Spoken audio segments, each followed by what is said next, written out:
Assalamualaikum warahmatullahi wabarakatuh. Perkenalkan, nama saya Bunga Dahlia, nomor induk mahasiswa 3.41.18.0.06.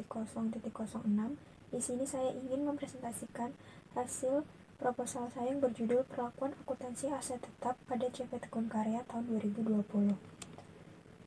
Yang saya paparkan dalam hal ini adalah latar belakang, rumusan masalah, tujuan, tinjauan pustaka, metodologi, dan jadwal. Yang pertama yaitu latar belakang. Setiap perusahaan pasti memiliki aset tetap untuk menunjang kegiatan operasional, dan dalam memperoleh aset tetap membutuhkan dana dalam jumlah yang besar dan diperlukan perbaikan perawatan saat berjalannya pemakaian aset tetap. Sehingga penting perusahaan untuk memperlakukan aset tetap dengan baik dan benar sesuai dengan SAK etap agar menghasilkan laporan yang benar dan laba yang dihasilkan juga maksimal tanpa adanya penyimpangan pencatatan.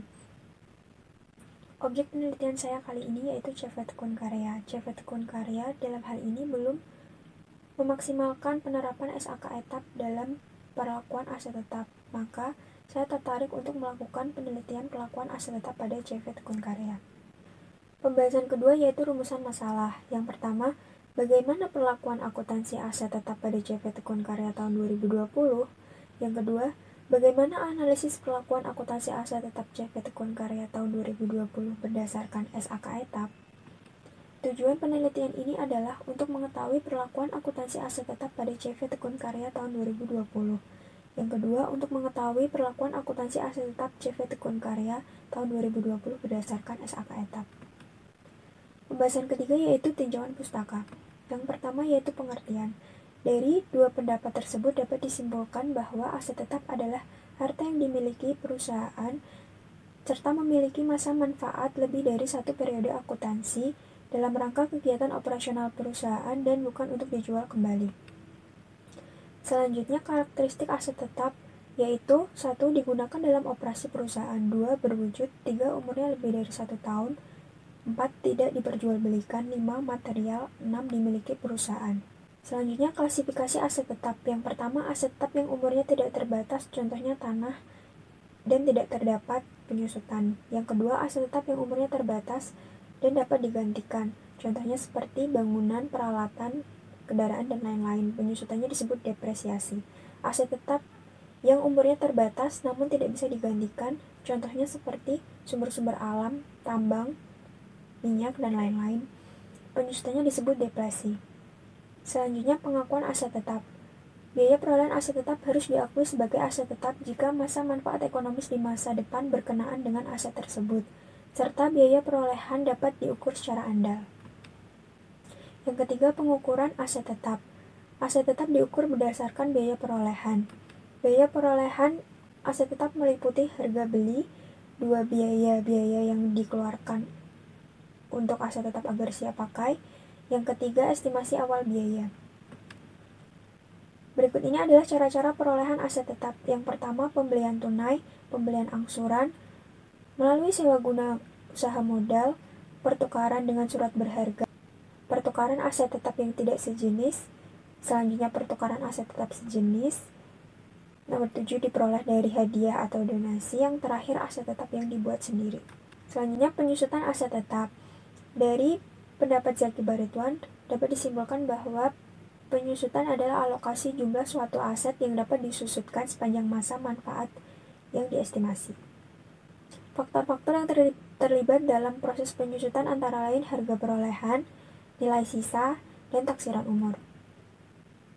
Metode-metode penyusutan yang dapat dipilih berdasarkan SAK etap yaitu metode garis lurus atau straight line method, yang kedua saldo menurun atau diminishing balance method, yang terakhir metode jumlah unit produksi atau productive output method.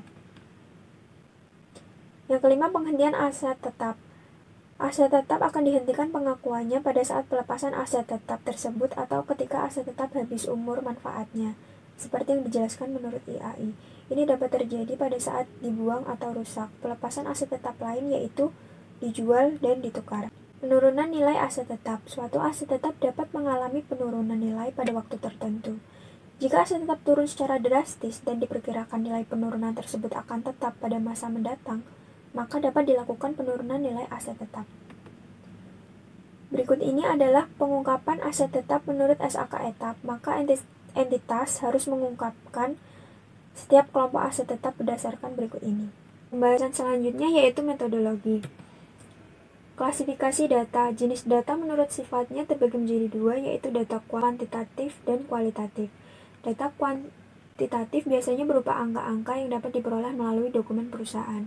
Data kualitatif biasanya berupa keterangan-keterangan yang mendukung penulisan. Selanjutnya, jenis data menurut sumbernya ada data primer dan data sekunder. Data primer yaitu data yang diperoleh langsung dari perusahaan melalui observasi. Data sekunder yaitu data yang diperoleh dari sumber kedua seperti sejarah berdirinya perusahaan, struktur organisasi, daftar aset tetap, dan laporan keuangan. Untuk metode pengumpulan data terdapat 3 cara, yaitu yang pertama wawancara dengan cara menunjukkan pertanyaan langsung kepada bagian accounting. Yang kedua dokumenter, yaitu metode yang digunakan untuk menelusuri data historis seperti daftar aset tetap, laporan laba rugi, laporan posisi keuangan, seperti itu. Yang selanjutnya yaitu observasi, cara pengambilan data dengan menggunakan mata tanpa adanya alat bantu lain, jadi langsung ke perusahaan tersebut. Selanjutnya metode analisis data yang saya lakukan yaitu dengan cara 1. Mengumpulkan data, 2. Meneliti daftar aset tetap, 3. Menghitung kembali perolehan, penyusutan, dan pengungkapan aset tetap, yang keempat mengungkapkan hasil perhitungan, yang kelima menganalisis perlakuan akuntansi aset tetap. Metode penulisan yang saya pilih yaitu metode deskripsi dan metode eksposisi. Metode deskripsi digunakan untuk menyajikan tentang gambaran umum perusahaan meliputi sejarah singkat perusahaan, visi, misi, dan struktur organisasi. Selanjutnya yaitu metode eksposisi, bertujuan untuk memberikan informasi, keterangan, atau pemahaman tertentu. Metode ini untuk menjelaskan analisis mengenai data aset tetap yang akan digunakan untuk membandingkan antara perhitungan aset tetap yang diterapkan perusahaan dengan SAK etap. Berikut adalah jadwal yang saya lakukan saat melakukan penelitian. Sekian, terima kasih. Semoga apa yang saya sampaikan dapat bermanfaat bagi pendengar semua. Wassalamualaikum warahmatullahi wabarakatuh.